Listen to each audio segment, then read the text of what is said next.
This is part 2 of Mar Yeshua, the Unknown Jesus, the Spiritual Practices of Yeshua, Module 6. Now, one of the central practices in Judaism is the keeping of Shabbat, the keeping of the Sabbath. It's part of the covenantal relationship between Judaism and God. Shabbat is celebrated from sunset Friday to sunset Saturday. The Shabbat Seder, a Seder is an order of liturgy, so to speak. It's an order of events. A Shabbat Seder is a ritual meal, and that was something that was celebrated always with Yeshua and his Havurah, although they had meals on other days of the week as well. So the first thing that happens is that wine is put into what is called a Kiddush cup, which is called the cup of blessing. And it's offered Eucharistically to return blessing to God. You have to understand that the word to give thanks, the words that we translate to give thanks, not just in Greek but in Aramaic, go back to the Egyptian concept of the high priest, who would be the Pharaoh, as the giver of thanks. And to give thanks literally means, as you find it in Coptic, to return grace, from the source of grace. So giving thanks is actually a returning of grace.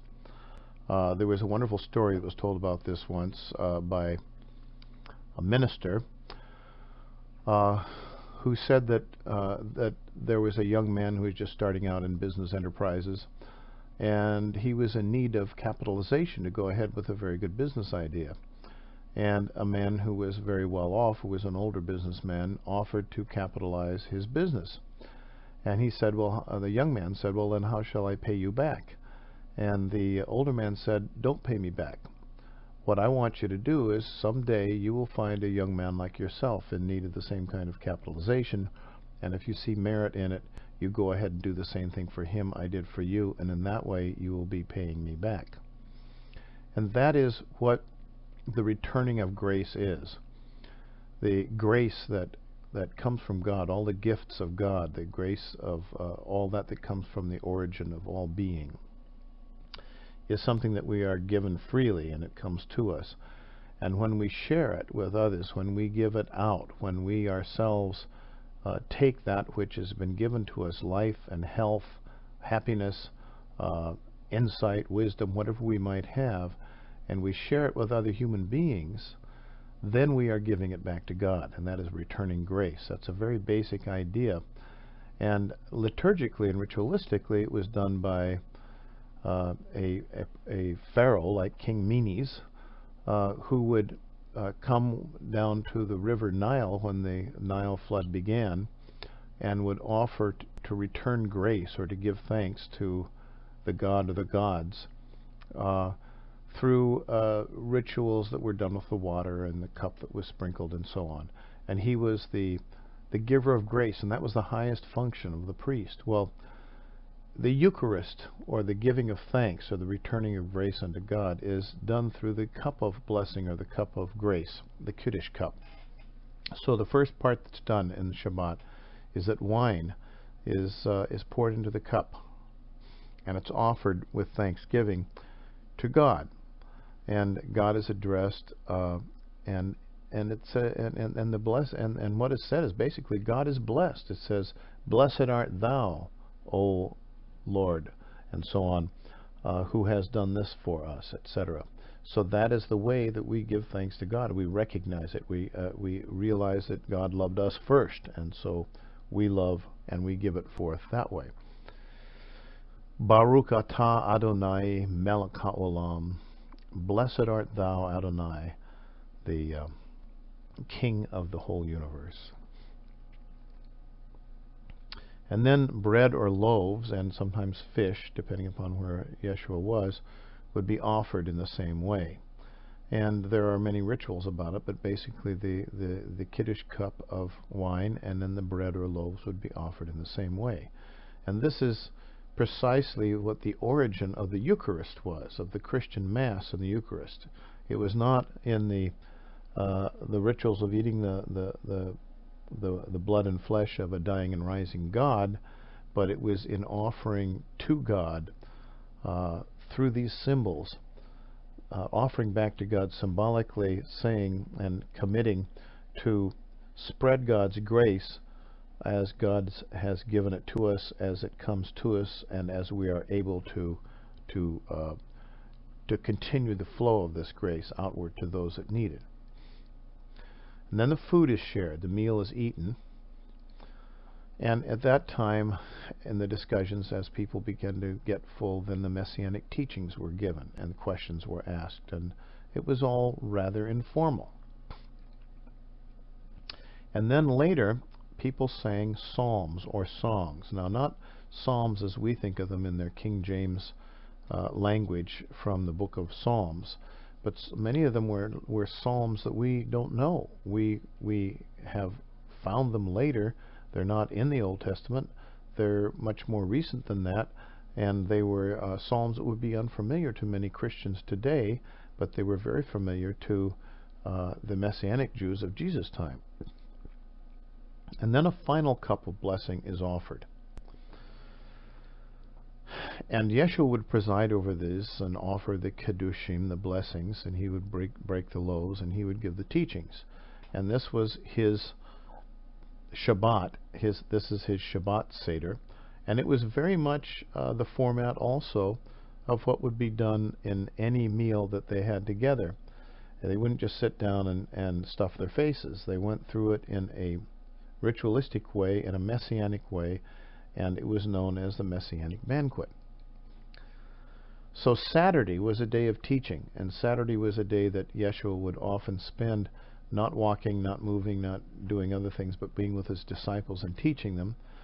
We're told of one incident where he is gleaning the fields with his disciples, and he's called on that because that would be considered to be work on the Shabbat, on the Sabbath. Well, they probably didn't have any food, and he answered that by saying that, haven't you not read that even David partook of the showbread on the altar when he was hungry and his men were famished?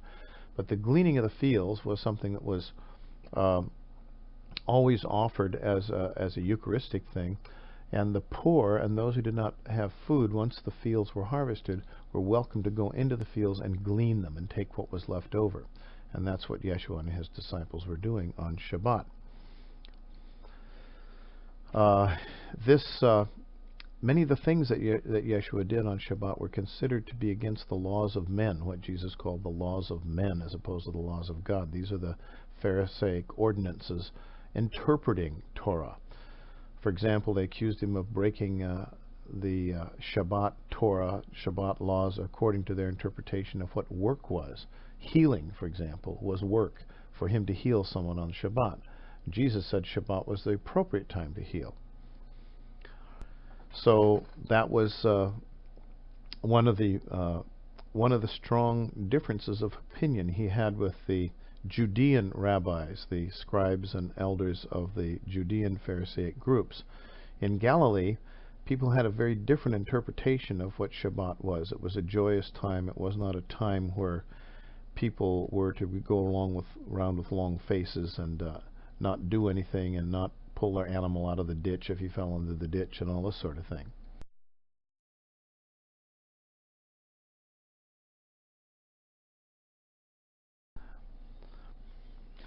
Now, another thing that was done in these gatherings and at nighttime after meals was sacred singing, which is called Hallel.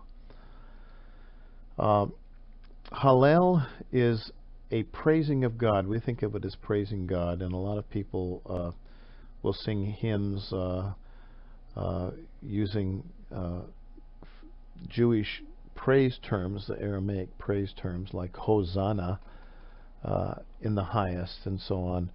These are all Jewish praise terms that are used in blessing God or returning praise to God.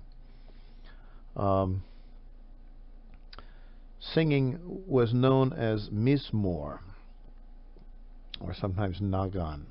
Sacred singing was done sometimes with instruments, sometimes without instruments. In the temple worship, it was done with various kinds of cymbals and flutes and things like this, very much in imitation of what other Near Eastern temples would do.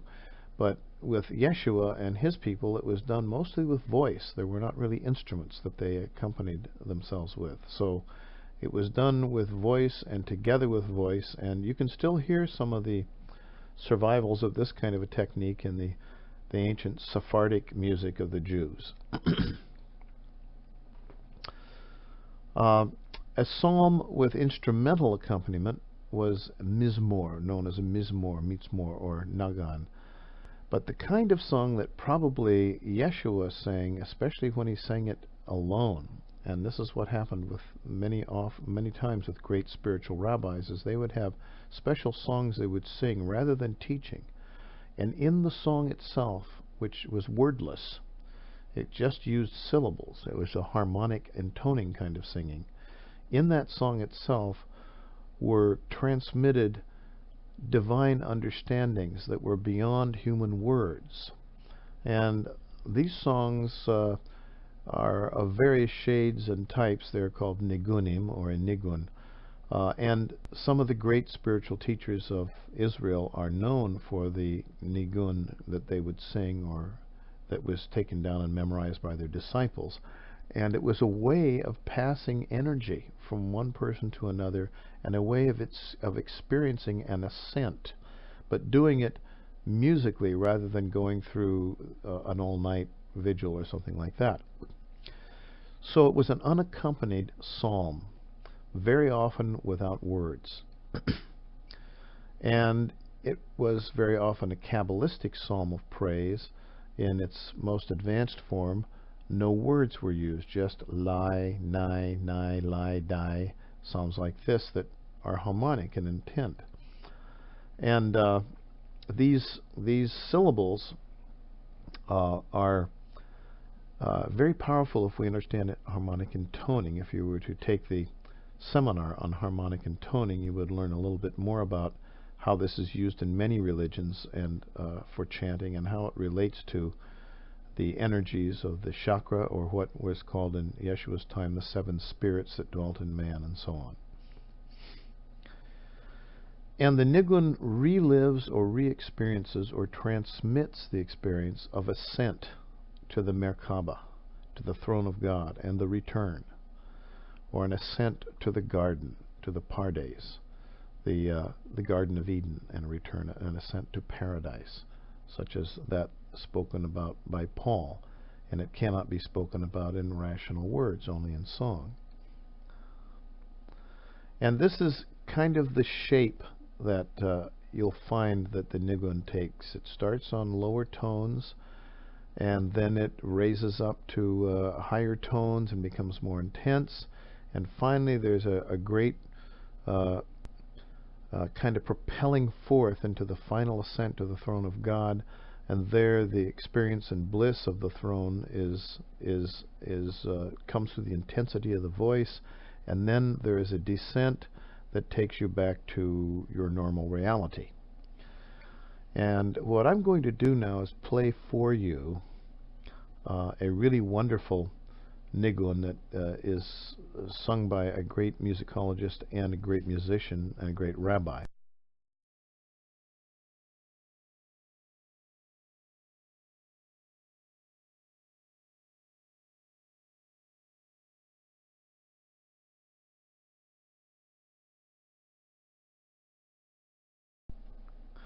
This is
While it's unlikely that Yeshua sung songs like this that are medieval,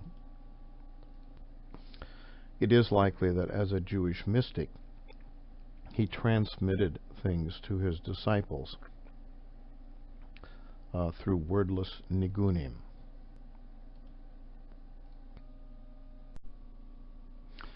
Now, this kind of song that was used for worship and in the smaller setting of the Havurah or guild was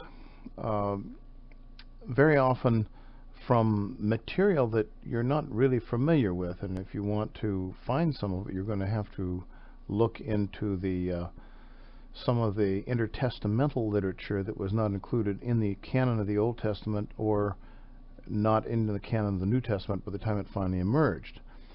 Now, the nigunim were unaccompanied, so they were totally done vocally, and they were very often Kabbalistic and sometimes wordless. But the Psalms of David, which were not only the ones we find in the Old Testament, but the later Psalms that we find attributed to David that are not in the Old Testament, were often sung in small groups like this.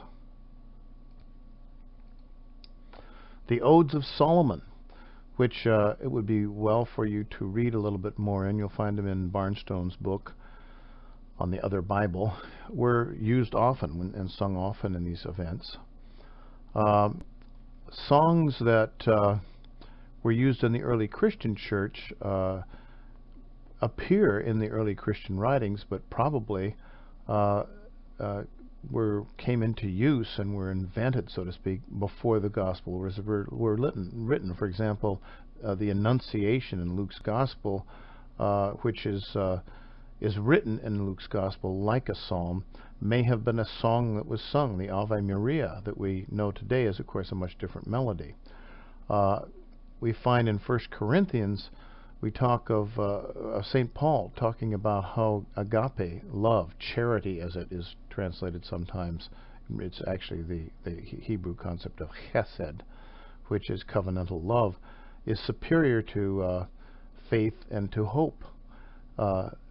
Charity, that is, agape or chesed, is superior to these three, and that seems to be a hymn that was sung by the early Christians and may indeed have been sung in much earlier times by the apostles of Jesus. Now, another thing that was part of the practice of Yeshua that is different than what other people were doing at the time is the practice of prayer, Tiphlah. Now, traditional Jewish prayer was done aloud and in community, just as reading was done aloud. In fact, one of the first people who ever we hear about that was ever caught reading silently was St. Augustine of Hippo. When people came alongside his study and they looked in his window and they saw him reading and his lips weren't moving and he wasn't saying the words out loud, because both prayer and reading and things like that were always done aloud. But for Yeshua, prayer was a very different thing. It was the kind of thing that a mystic would do, and it was not done aloud and in a loud wailing voice or for show or in a community type of setting. It was done silently and alone. The descriptions we have of it in the Greek in the New Testament are, it was done en crypto, which means in secret, in the hidden chamber, as a personal rotz or mystery. And the Father who hears in secret or in a mystery will reward you openly, was one of the phrases that Yeshua used. But he urged his disciples not to pray in the traditional manner aloud, and certainly not to just use the fixed words that were given, but to pray from their heart sincerely with the best of their intentions they could gather together. Now, he prayed to Abba, which we are used to thinking of as the Father, my Father in heaven. Yeshua was not the first person to pray to God as Father, although a lot of people have tried to make it seem that way. In fact, it was used quite often by the Hebrew mystics and saints and martyrs from earlier generations. We hear of them doing so and speaking in that way. So it was not unique to Jesus, but there was also much more that was implied in the fatherhood of God, because there was a fatherhood and there was a motherhood. Then the Holy Spirit was the motherhood aspect. The fatherhood aspect of God, though, was the aspect of God as the progenitor of the human race. God not as the creator, as though someone were creating pots or some other kind of thing out of inanimate materials, but as the one who breathes his own spirit into humanity, just as a father's seed creates his heirs who will inherit his ways and his kingdom. So that is the other sense of the word Abba, Father. The term was used commonly by Jewish mystics in intimate communion with God, and we find this used before the time of Jesus. But he brought this intimate mystic communion into the personal religion of the Am Haaretz, that is, the people of the land, the non-observant Jews, the ones who the religious Jews considered to be the ones that were not beloved by God and they were going to go to hell when they died, or Gehenna, or whatever, and so on. He brought this idea of intimate, personal, mystic communion with God into religion, which became not just a community expression, but a personal expression of the people, of anybody who wished to reestablish his communion with God. This, by the way, is the hallmark of all the mystery religions and their private devotions and their what called eritologies, their praises and ways of drawing near to their deities. So this is something that we could say that Yeshua brought the deeper mysteries of the feminine mystery religions of the Greeks and the Hellenistic Empire into Judaism, and therefore he brought a feminine impulse, because the feminine impulse in religion was the impulse that brought the worshiper as a devotee close to God, worshiping God in a kind of bhakti sort of way. And this was definitely not the manly patriarchal way to worship God. And Christianity, which developed in the context of Hellenistic mystery religions, took that to its mystical extremes, and prayer became a very important practice in early Christianity.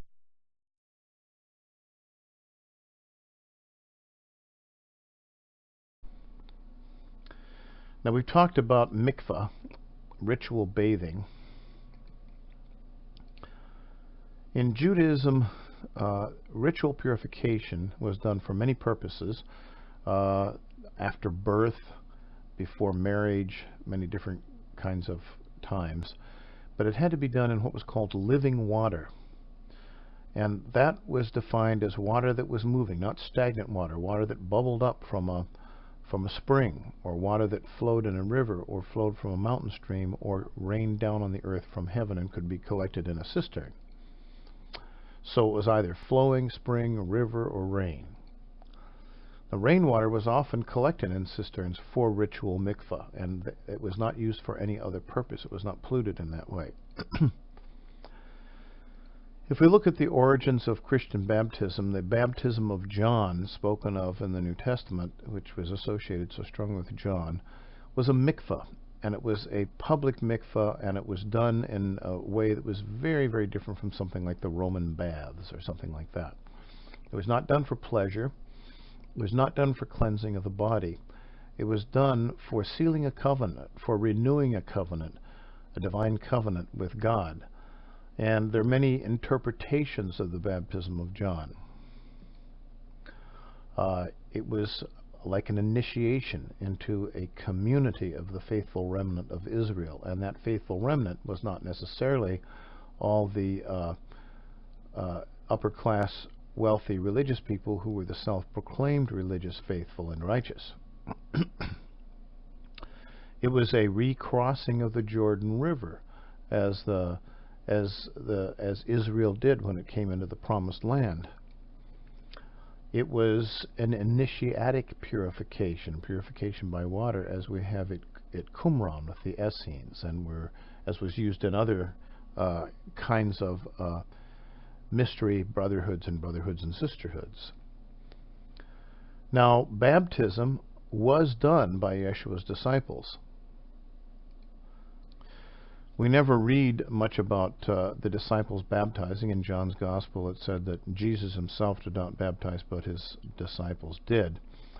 But the baptism of John was so integral to the messianic preaching and the introduction of the messianic age that Yeshua was so involved in bringing to the people and presenting to people, that it was integral to a commitment that one would make.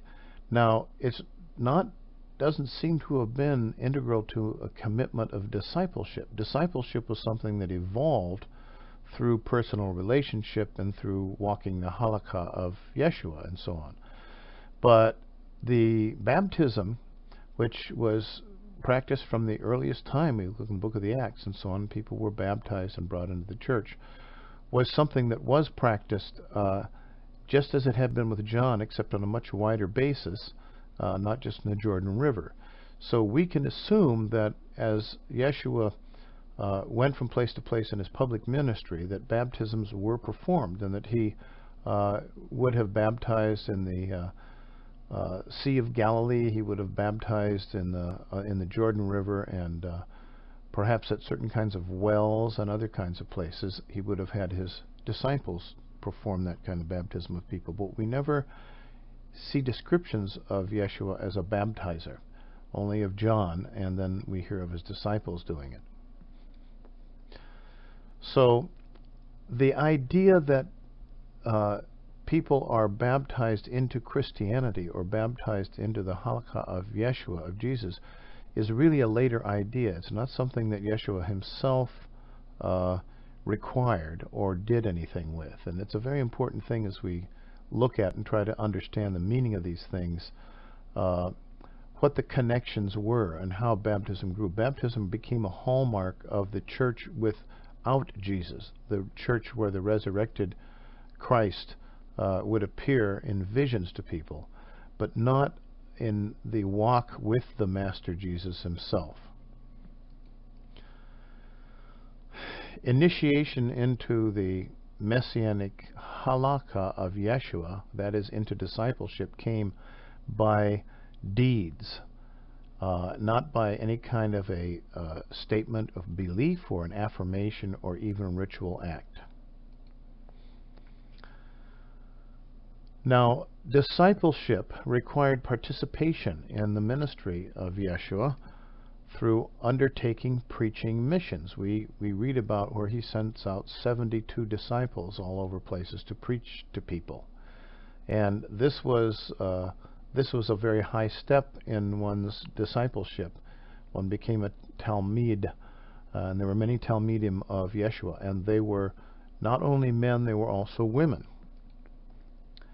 And they undertook the peripatetic, the itinerant walking preaching journeys with Yeshua and his entourage. Yeshua didn't just walk alone. He walked with a lot of people, and when he came into a village, it was well known that he was coming, and people came out to see them. And discipleship required, otherwise people would support his ministry. If they couldn't be out with him walking, they would provide a place for them all to stay and to provide food for them to eat and have shelter as they passed through the town and so on.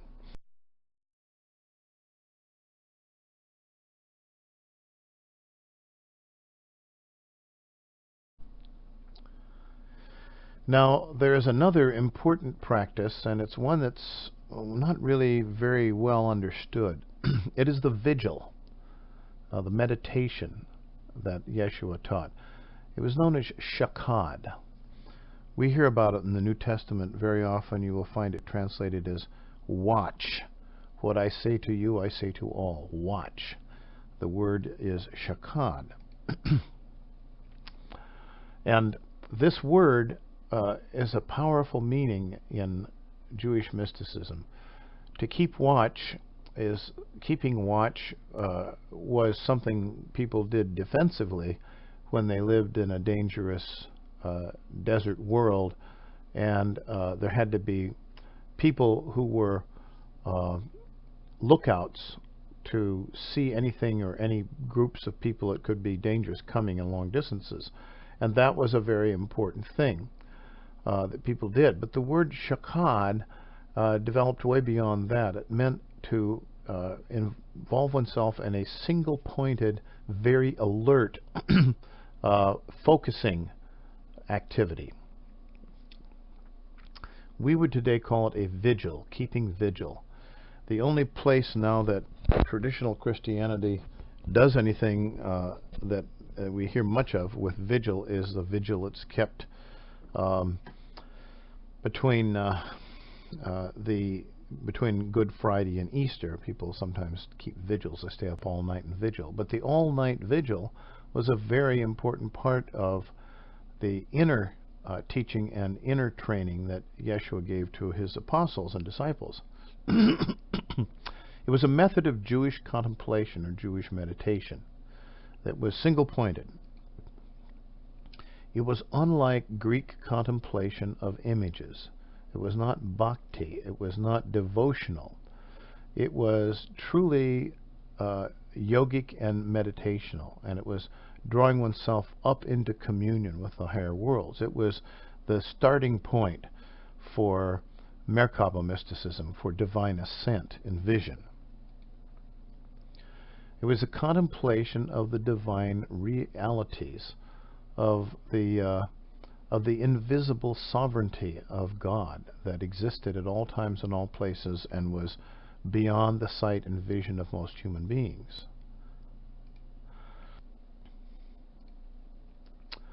This was done very often in wisdom traditions.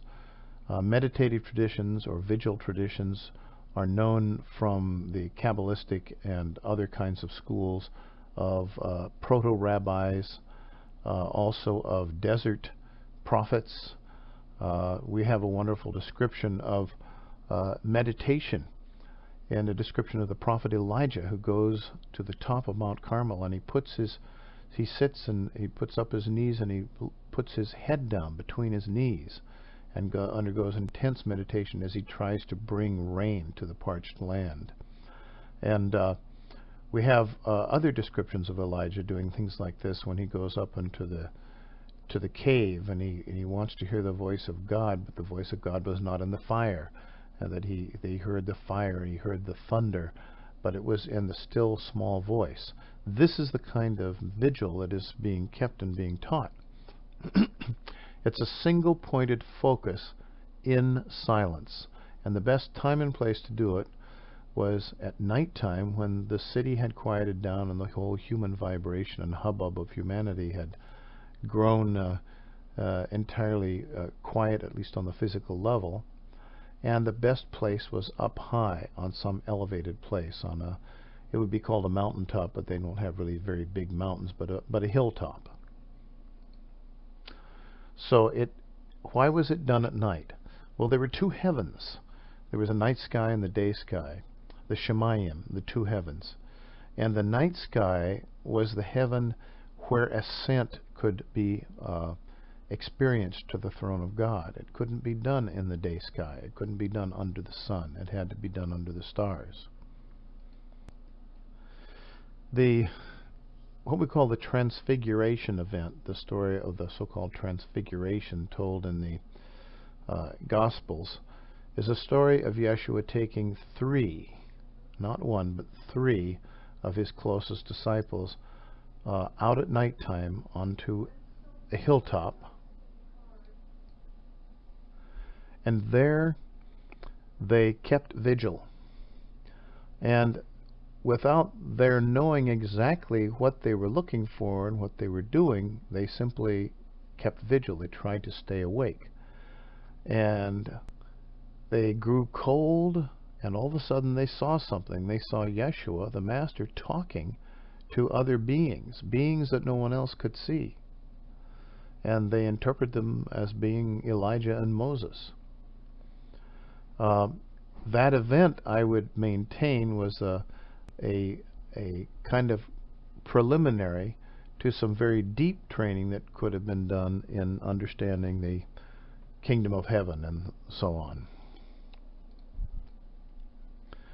Now we know that according to the traditions of the Talmudic traditions of the early Jewish saints and Jewish fathers, that the only way that the Merkava mysteries, the mysteries of high ascent, were taught were one-to-one. They could be not taught in groups of 2 or 3.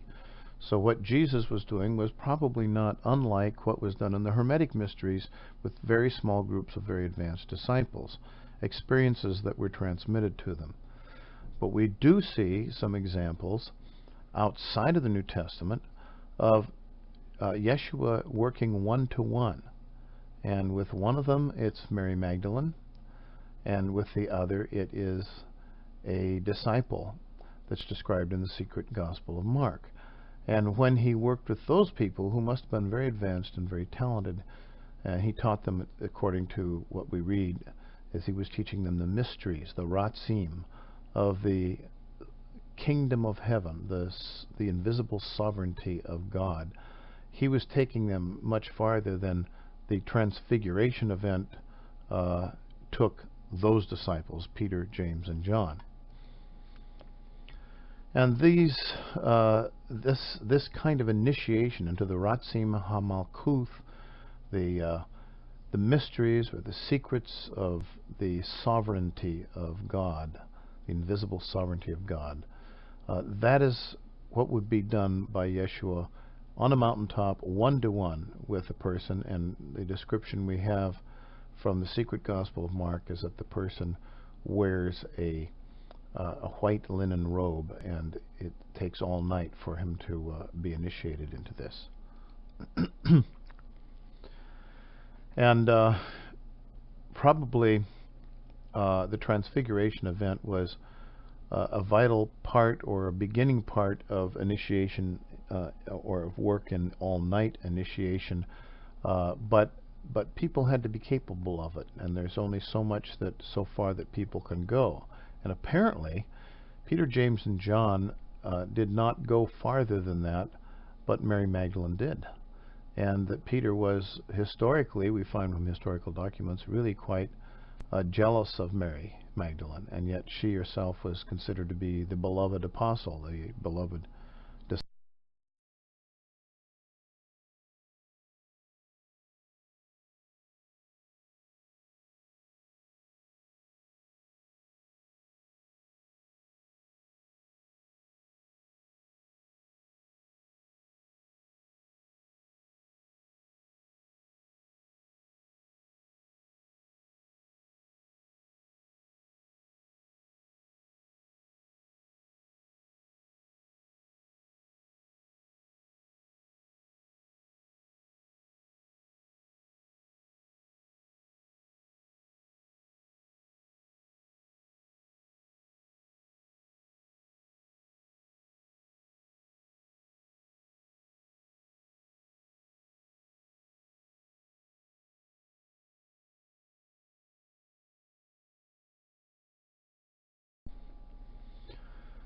So it's probably best to look at the Transfiguration as a prelude to Merkava ascent.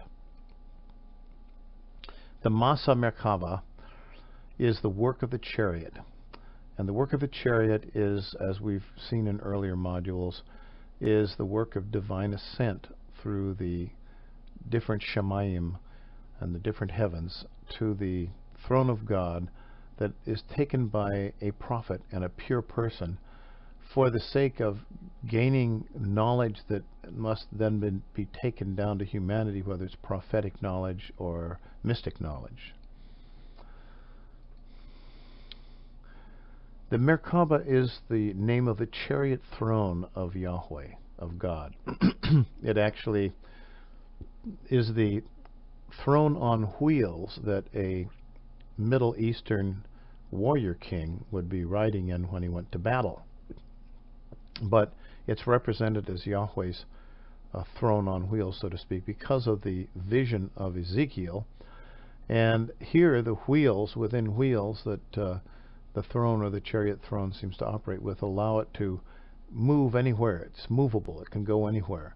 And it, I think, is representative or emblematic of the idea that God is everywhere at all times. And this work of the chariot was practiced from at least the 6th century before the Christian era, and it was practiced by the prophets. We have a great deal of literature attributed to Enoch, the one who was so righteous that he was translated into heaven without having to physically die, which was also true of Elijah, who rose bodily into heaven and did not have to die.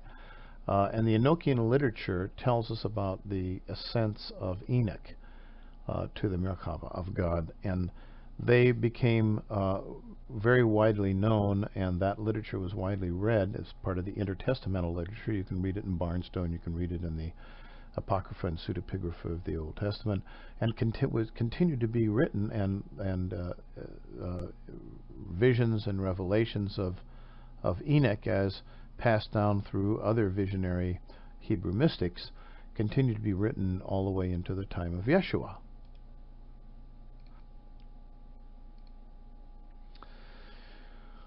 The earliest references, rabbinical references, to the Mesa Merkava are in the Babylonian Talmud. It's in Babylon that this work was discussed and known. It was much associated probably with what I've called the school of Daniel, whose dreams were prophetic and were considered to be ascents to the throne of God. And that tradition seems to be associated with Babylon, and then of course with Galilee, because of the association between the two. Now, the Masa Merkava, the work of the chariot, the techniques for achieving this kind of vision, this kind of mystic ascent, were taught not in any kind of normal schools. According to the traditions of the rabbis, it was never discussed in public. It could only be taught from one person to another person. It was one-to-one teaching. It was the highest form of mystic teaching. It is forbidden to expound the work of the chariot before more than one, is the way it was put.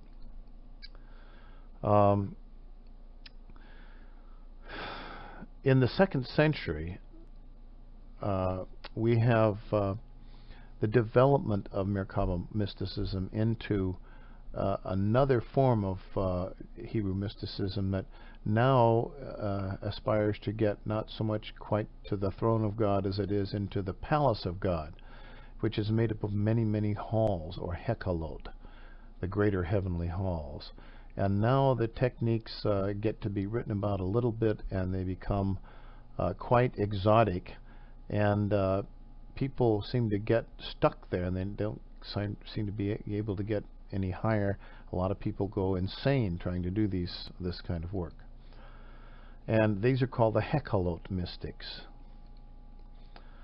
And in the Cairo Ganitza that was assembled together into a book that was assumed to be an ancient book called Sefer Haratzim, the Book of the Mysteries, that I translated parts of and wrote a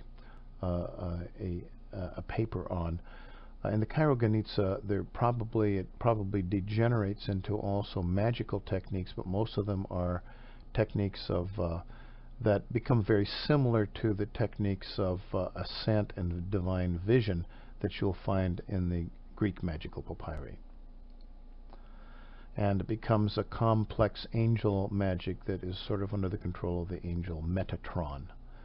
This is now a couple of hundred years after the time of Yeshua.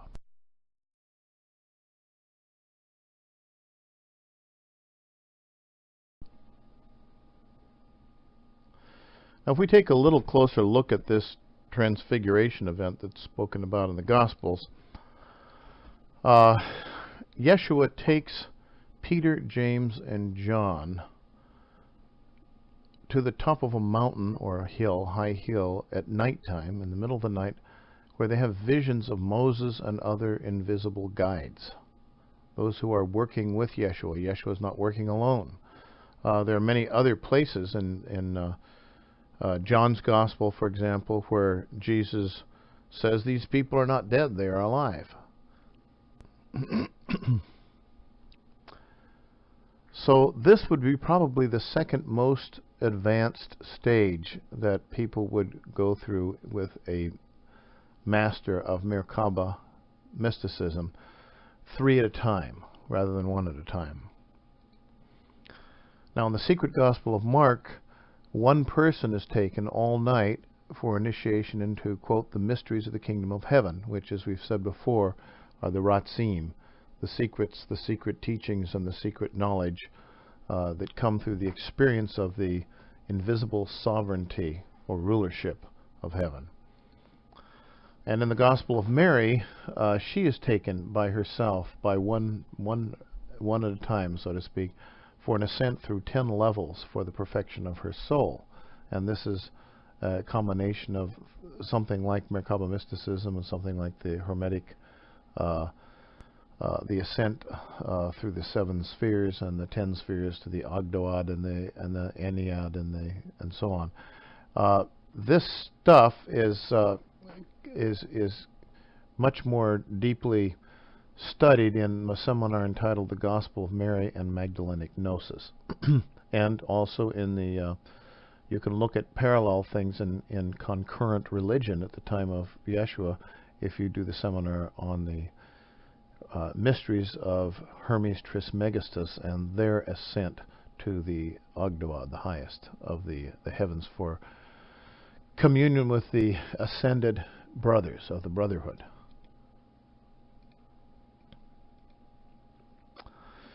And the final initiation in the mysteries of Hermes Trismegistus is very much the same kind of situation that we find in the work in the Gospel of Mary and the secret Gospel of Mark that's done at nighttime into the mysteries of the kingdom.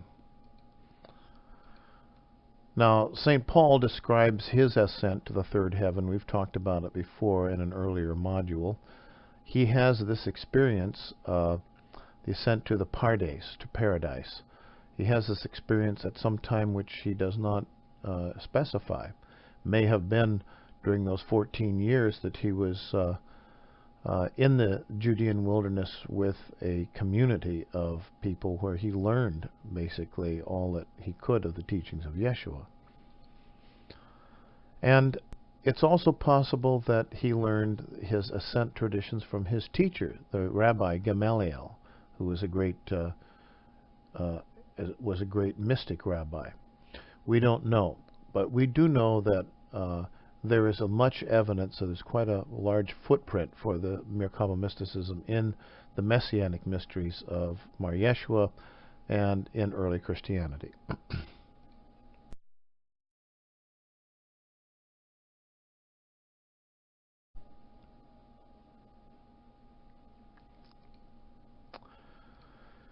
So, as far as what initiation into the Ratzim HaMalkuth, the mysteries of the kingship or the kingdom or the sovereignty,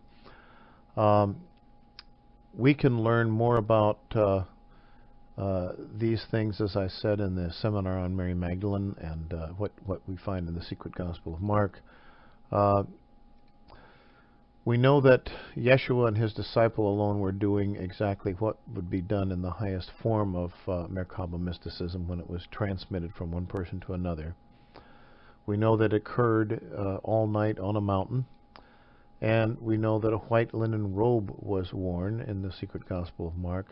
We know nothing more. There's very little that we can learn beyond that. There have been so many analyses of scholars about the young man. The Greek word for young man is a word that's used in the mystery religions. It refers to actually a regenerated young man, and it's kind of like the kouros of the Pythagorean and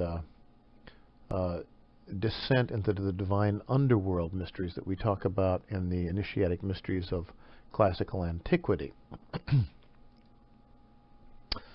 All we know is it's a secret mystery tradition, and that Yeshua speaks several times. We have a lot of his logia that come down that make it clear that he had secret traditions and secret knowledge that he transmitted. He exhorted his apostles not to throw their pearls to the swine, which was a way of saying the things that you learn in secret here are to be kept in secret here.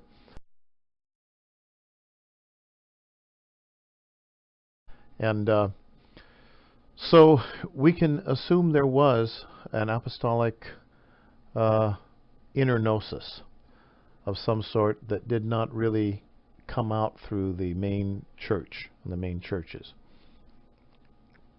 This is kind of a summary of Yeshua's halakha.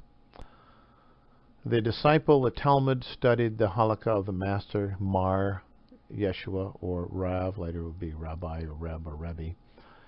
And the halakha of the master Jesus was different than that of other rabbis. It was not ascetic. It was joyful and celebratory, and it was without worry or concern for material riches. The age, the Messianic age, was arriving, and we were participating in it already at this very moment. It is upon us, and we can participate in it mystically. For liturgies, for Seders, he did the Shabbat, he did the Havurah meal, which was understood as a messianic marriage banquet. It was a celebratory meal. He did Pesach, which was the Passover, and Jewish annual festivals.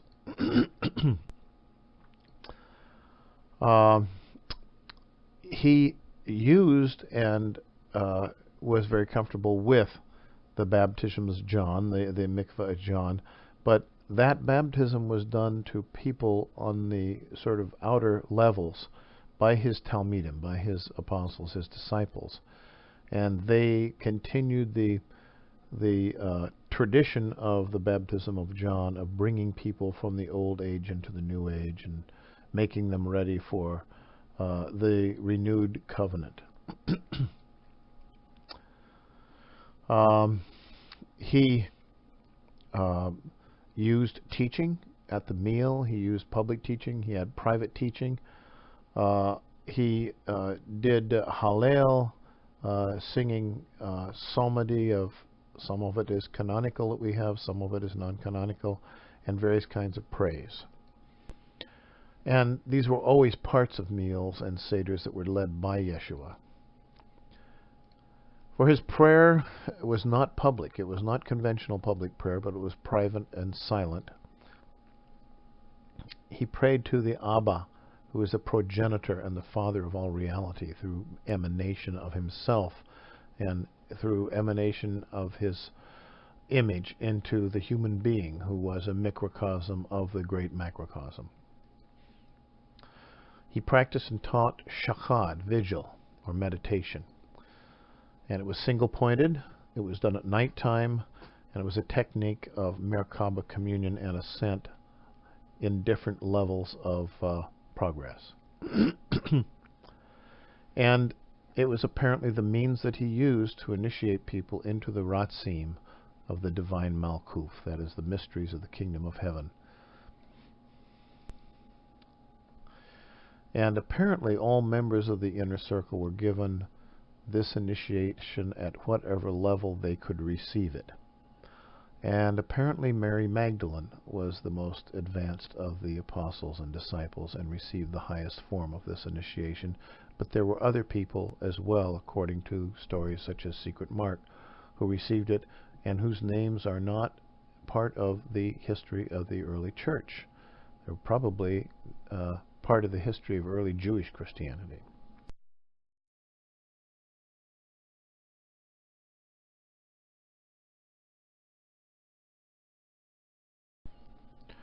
So this is the end of Module 6. I hope you've got some kind of a better view of the practices and spirituality of Mar Yeshua, the Master Jesus.